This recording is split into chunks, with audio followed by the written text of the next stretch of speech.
The twin suns of Virel burned bright over the endless red dunes.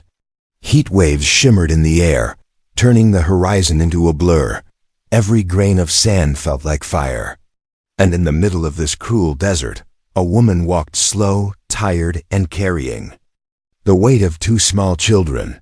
Her name was Kayla. Once she had a place in her tribe. A home, a mate, a future. But that was before her mate died. Now the tribe said she was worthless. A widow with no man had no right to stay among them. No value, no voice.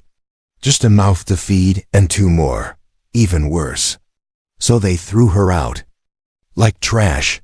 She begged them to keep her children. They refused. A mother without a male, they said, cannot raise warriors. So Kayla walked. She held her younger child, barely 3 moons old, against her chest.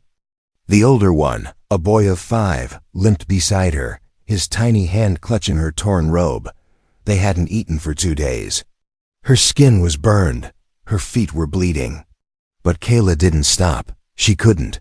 Her children still breathed. She had. Number plan, no map, only stories.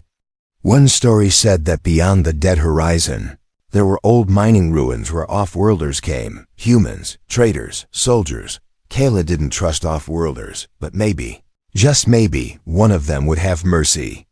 Her people had none left. As the day burned on, Kayla collapsed beside a tall rock. Her arms trembled. She laid her baby down, gave her last drop of water to the boy, and closed her eyes. Then a strange sound. It wasn't a beast. It wasn't the wind. It was footsteps. Heavy ones, slow, metallic. She raised her head. Through the haze of heat, a figure walked toward her. 2-legged, tall, armored, not alien human. He wore strange goggles, a breathing filter, and carried a pack on his back. Kayla's heart jumped. In fear, she tried to shield her children. But her strength was gone. The human stopped. He looked down at her. Then without a word he knelt. He took out a canister and gently poured clean water into a cup. Not for himself, for her son. Kayla blinked. This was a trap. It had to be. Why would a man help a stranger? A female? A widow? But her son drank. Her baby cried weakly. The human looked at her again, then tapped something on his chest. A translator buzzed. You need help? The device said. Kayla didn't answer. She was too shocked. Then the human reached out and picked up her baby, carefully, as if the child were made of glass. He wrapped it in his cloak. Kayla tried to sit up. Don't take her, she whispered.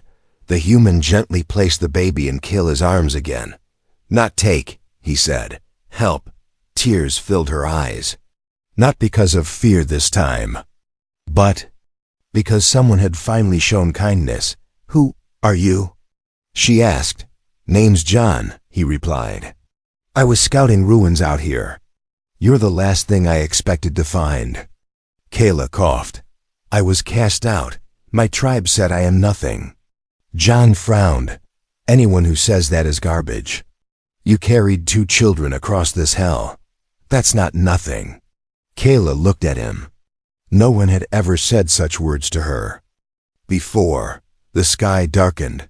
A storm was coming. Red sand swirled on the wind. Kayla covered her children.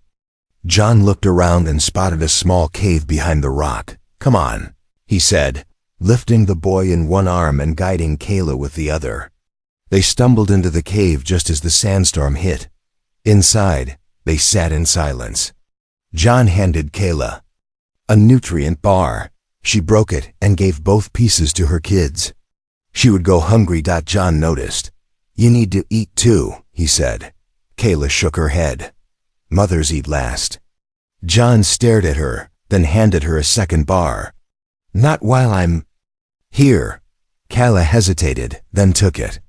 She ate slowly, tears falling again. That night, as the storm screamed outside, Kayla watched this strange human as he set up a small shield to block the wind, then placed heating pads near the children. He didn't ask anything from her. Didn't touch her without permission. Didn't even look at her the way males usually did. Kayla curled up beside her babies, unsure if she was dreaming. But one thought echoed in her mind. Maybe ... just maybe. The human isn't a curse. Maybe he's the answer. Morning came slowly to the desert. The sandstorm had passed, but it left behind silence ... and scars. Not just on the land but on the people hiding in the cave. Kayla woke up with a dry throat and aching bones. Her baby still slept in her arms, warm and safe. Her son clung to her side. And just a few feet away, that strange human John sat with his back to her, checking a small screen. His armor was dusty. His face looked tired, but he was still there. He hadn't run. He hadn't taken advantage of her. He had stayed the whole night, protecting them. Kaela sat up slowly. Her ribs ached. Her tribe had left her to die, but this off-world male, he had brought warmth, water, food, and silence that didn't hurt. John noticed her moving and turned. "Hey, you all right?" Kayla nodded but didn't speak. She didn't trust words anymore. Words had betrayed her before. He pointed to a small packet of food and smiled. "For you." "Don't argue this time." She stared at it, then at him. Then something happened that shocked even her. She smiled back. Just a little. She reached for the food. Her sleeves moved, and John saw the marks. Long, deep scars ran up her arms. Some were old, some were not. Kayla froze. She had forgotten to hide them. In her tribe, males mocked her for them, called her broken meat. Even other females looked away. John didn't. He didn't flinch, didn't turn his eyes away, didn't ask questions. He just said softly, "They did that to you, didn't they?" Kayla looked down. She didn't want pity, but John wasn't giving pity. His voice was full of something else, anger. Not at her. At the ones who hurt her. People who hurt the weak are the lowest kind, he said. "I've seen this before, on Earth too." Kayla blinked. "Earth?" He smiled again. "My home, a blue planet. Lot of pain there too. But also, fighters." Kayla looked at him differently now. Not just as a helper, but as someone who understood. Pain. Her son woke up. John leaned forward, gently ruffling the boy's short hair. "Hey buddy, hungry?" The child nodded shyly. John handed him a warm protein cake. Kayla watched her son eat, smiling for the first time in days. Then she whispered something in her native tongue. "He calls you safe." John glanced at her. "What did you say?" Kayla didn't translate. Instead, she asked softly, "Why are you helping us? What do you want in return?" John shook his head. "Nothing, just don't die out here, that's all." "No male helps for nothing," she said, almost like a warning. "I'm not your males," he replied. "And maybe that's a good thing." They packed up and stepped out of the cave. The desert was quiet again, but the air had changed. It was cooler. Strange clouds moved in the sky. Kayla knew a sand beast was near. "We must move," she said quickly. "Something watches from beneath." John checked his scanner. "You're right. Something's big and slow, coming straight this way." "Sandworm," she said, eyes wide. "It can swallow us whole." John didn't panic. He opened a case from his pack and pulled out a flare gun, a small explosive pod, and something that looked like a sonic pulse. "You go east with the kids," he said. "I'll distract it." "What?" "No," but he was already running. Kayla stood frozen. What kind of man ran toward a monster to save strangers? Then she heard it. The roar. Sand exploded into the sky. A massive snake-like creature burst out 20 meters long, armored scales, teeth like jagged spears. John didn't flinch. He fired the flare into its eyes, then threw the sonic device. The creature screamed in pain and turned toward him. He ran, drawing it away. Kayla grabbed her children and ran the other direction. Heart-pounding. Minutes passed. Then the sound stopped. The world went silent. Kayla turned back, terrified, and saw a figure walking through the dust cloud. It was John, limping, bloody, alive. He carried something in one hand. The worm's shattered fang. Kayla stared. He had done what her strongest warriors never dared.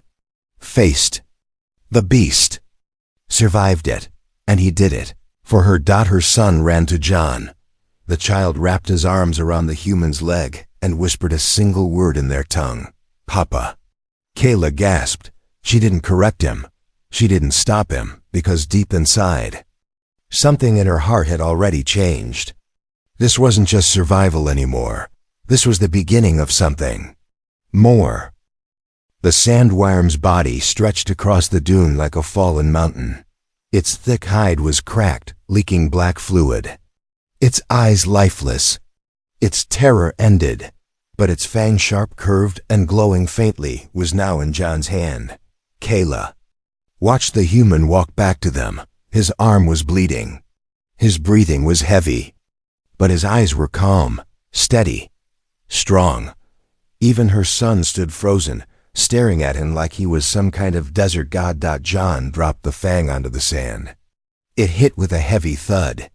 Guess that thing won't be bothering anyone again, he said. Wiping dust from his face, Kayla wanted to speak, to thank him, but her throat tightened. Her whole life, males had only taken, only commanded, but this one, he fought to protect.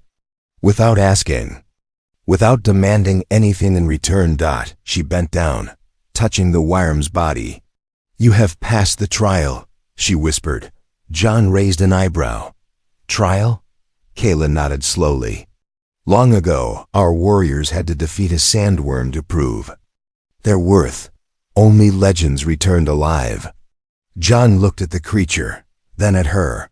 So I'm a legend now? Her son tugged his sleeve. You're stronger than all the males in the tribe. John chuckled. Well, don't tell them that. Might hurt some egos. But Kayla wasn't laughing. This was more than survival now. This human had done what no one from her own kind would dare. And somewhere deep inside her, a dangerous thought grew. Could he be the one to change everything?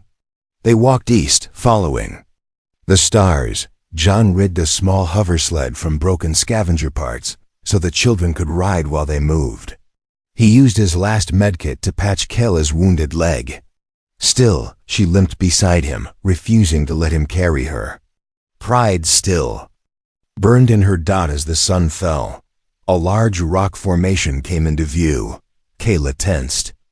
We're close to the edge of the tribal lands. Is that good or bad? John asked. She hesitated. They will kill me on sight. But if you enter with me and show them the fang, they will listen. John stopped walking. You want to go back to the people who threw you out? He asked. My children need food, water, a place to grow. I will face them. If there's a chance they'll accept my children back. John didn't answer right away. He knelt beside the boy on the sled. Do you want to return? The child looked at his mother, then at John. Only if you come with us. John smiled gently. Then I guess we go together. As night fell, they reached the outer camp of the tribe. Fires burned in the distance. Guards, tall and armed, spotted them from the dunes and aimed weapons. Kayla stepped forward. This is my land, she called out, and I have returned with the blood of a worm. The guards laughed cruelly. A widow returns? Why, so we can throw you out again. Then John stepped into the FIRELIG het. His human face, his armor, his scars, his silence, and the fang. He threw it onto the ground. The guards stopped laughing. One of them stepped forward, uneasy. You killed this? John simply nodded. Kayla raised her voice. He fought for me, for my children. He faced the trial of the worm. If you still call me worthless, then you deny the laws of the old ways. Whispers spread. More tribe members appeared. Elders, mothers, males, warriors. The high male of the tribe stepped out. His golden armor gleamed under firelight. You return with a human, he said coldly. An outsider, a stranger. He protected what you left to die, Kayla snapped. He proved what no male here dared to try. The elder male looked at John. If you claim protection of this widow, then face the combat right. Win and she and her children are honored. Lose and you all die. Kayla's heart sank. No, she whispered. You don't have to do this. But John, he smiled. I've come this far, he said. Might as well finish the story. That night, torches were lit. A ring was formed. The combat rite would begin at dawn. And Kayla, she watched the human clean his blade and sit quietly with her children, like a father preparing for battle. She had nothing left to offer him, but now she prayed he would survive. The firelight danced across the battle ring. Kayla stood behind the barrier, holding her baby tight, her son clutching her leg. Her heart thudded like a war drum. Around her, the tribe gathered, murmuring, pointing, sneering. Some watched with cruel delight. Others watched with fear. Because inside the ring, a human was about to fight for a widow no one had wanted. John rolled his shoulders slowly, staring down his opponent, a hulking alien male draped in bronze and bone. The tribe's champion. Over 7 feet tall, 4 arms. Trained since birth to kill, the elder raised his staff. By the old laws, you have chosen to fight for her. If you fall, she dies. If you win, she is no longer worthless. John didn't speak. He just nodded once. The staff dropped. The fight began. The champion lunged, 4 fists swinging like hammers. John ducked, rolled, and slashed with his blade. Blood flew. The crowd gasped. But the alien kept coming, roaring in rage. Kayla's breath caught in her throat. John had speed, but not strength. Not size, not armor. And yet he fought like he had something to protect. Every dodge, every strike, every move was for them. Kayla didn't blink. Her fingers trembled. Her legs shook. This wasn't just combat. This was a reckoning. Suddenly, John was thrown to the sand. The champion raised both fists to crush him. Kayla screamed. But John rolled, grabbed a broken bone from the ground, and jammed it deep into the warrior's side. The beast howled. John rose, slammed his blade into the champion's leg, then elbowed him in the throat. The giant fell hard. Silence. Then the elder raised his hand. He has won. Kayla dropped to her knees. Her baby cried. Her son stared in awe. John limped to her, bloody and breathless. She stood up slowly, her voice shaking. Why did you do this? He looked at her. Really looked at her. You asked me why I helped you, he said, breath heavy. It's because I saw someone who deserved better. Not just a mother. Not just a fighter. But a woman who never gave up. Kayla shook her head. I have nothing, no name left, no worth. They call me cursed.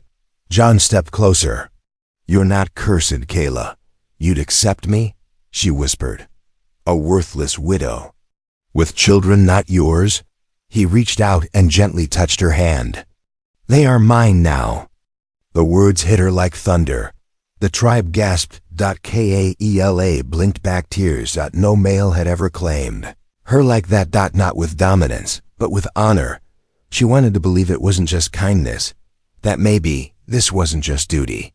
Maybe it was choice. Maybe it was something deeper. Suddenly, the elder stepped forward again. According to tribal law, she is now yours. But be warned, human protecting her means protecting her bloodline. You now carry the burden. John turned to him, face steady. Then I'll carry it proudly.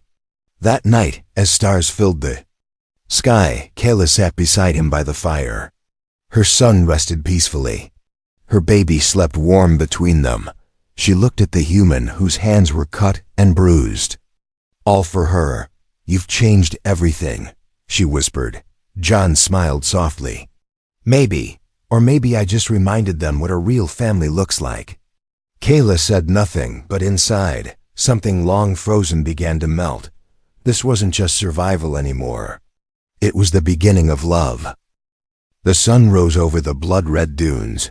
Its light fell on the human and the widow standing side by side before the tribe that once threw her away like dust.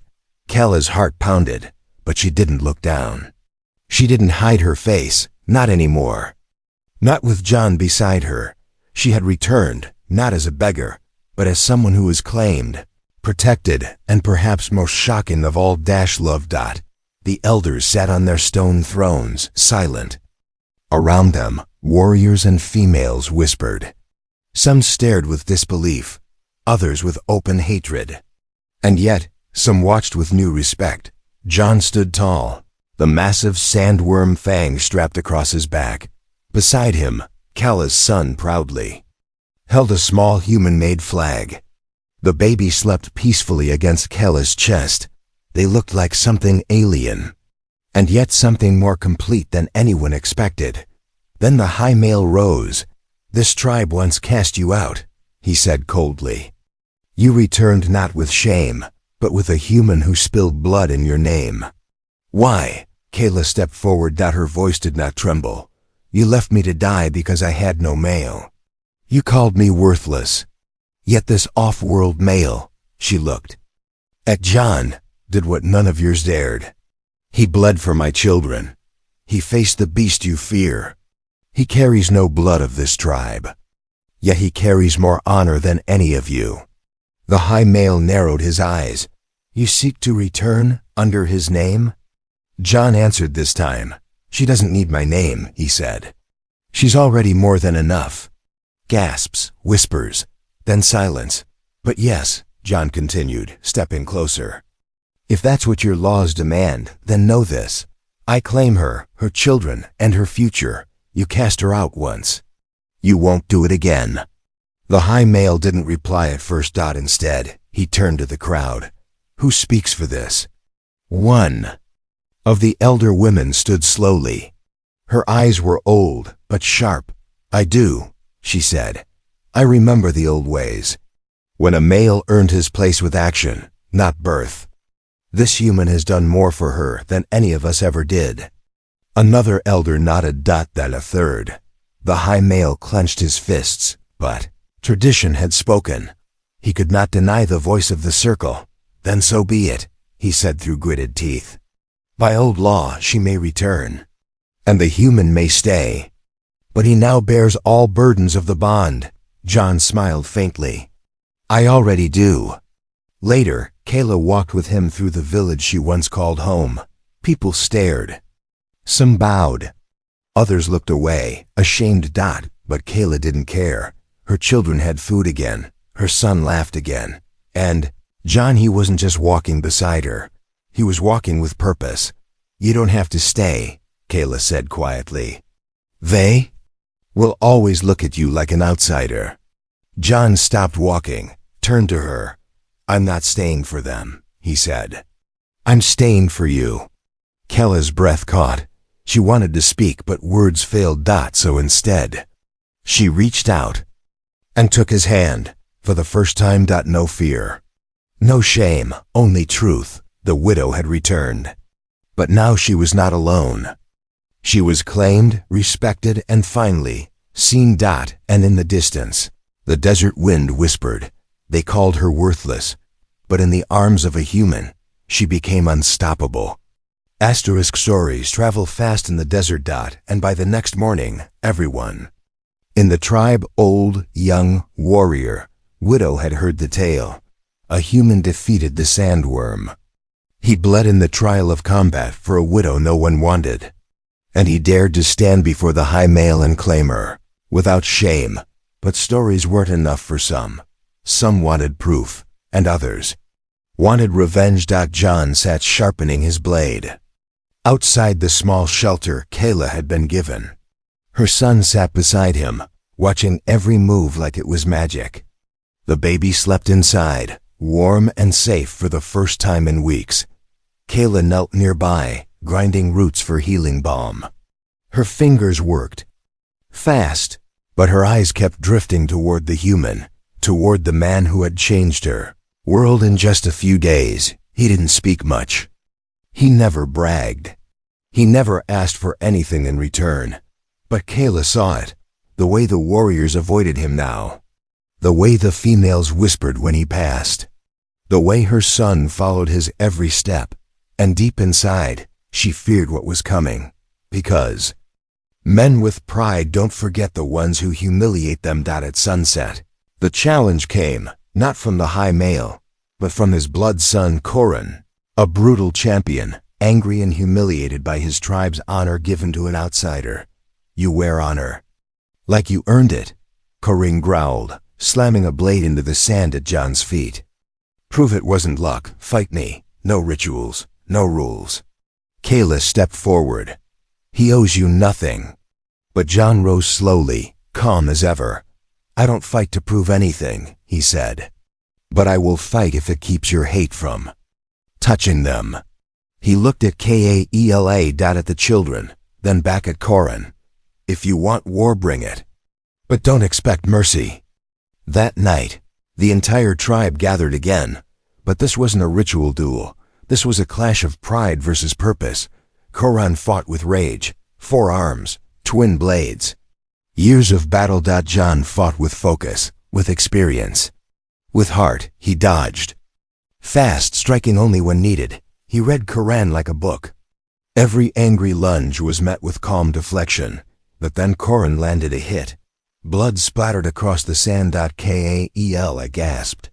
Her son shouted. John stumbled, then stood tall again, his eyes locked on Corin, and suddenly, he moved faster than before. He wasn't just surviving now, he was unleashing. In 5 swift steps, he disarmed Corin, then knocked him down, then held a blade to his throat. The crowd went silent. John didn't finish him, he just turned away, and spoke loud enough for all to hear. I don't fight to take pride. I fight to protect those you threw away. He dropped the blade beside Corin and walked back to Kayla, bleeding, breathing hard, but never breaking. That night, as Kayla cleaned his wounds, she didn't speak for a while. Her hands were gentle, her expression soft. Finally she whispered, "You fought like a god." John chuckled weakly. "I fought like a man who finally found something worth bleeding for." Kayla lowered her gaze. "They see you now, not just as strong, but as ours." He looked at her. "Do you?" She met his eyes. "I did. From the moment you gave water to my son." A quiet moment passed between them. Then she leaned in and rested her forehead gently against his. The tribe feared him. The warriors respected him, and Kayla, she was beginning to love him. The desert had a strange way of remembering things. It remembered every footprint left in the sand, every drop of blood that soaked into the ground, and every soul who dared to change its cruel silence into something warm. Now, the desert whispered. A new story, not about warriors, not about monsters, but about a human, a widow, and 2 children who built a home from broken pieces. Weeks passed. The once banished widow now walked the tribe grounds with her head high, no longer a shadow, no longer a shame. Kayla wore new robes gifted by the elder females, not out of pity, but out of respect. The children were fed, clothed, happy. Her son smiled freely now. He called John father in public, and no one dared correct him. Even the high male stayed silent, because he had seen something rare. Male who ruled not by force, but by compassion. John didn't care about titles, or politics, or power. He spent his days teaching Kayla's son how to fix broken gear. He held the baby in one arm while cooking alien roots in a pan the tribe had never used before. At night, he sat beside Kayla, under the stars. They didn't always speak, but sometimes they didn't need to. One night Kayla looked at him, really looked at him, and said, "You didn't just save us. You made us believe we were worth saving." John took her hand gently. "Because you were." She hesitated, then leaned her head on his shoulder. It wasn't the ending she had dreamed of.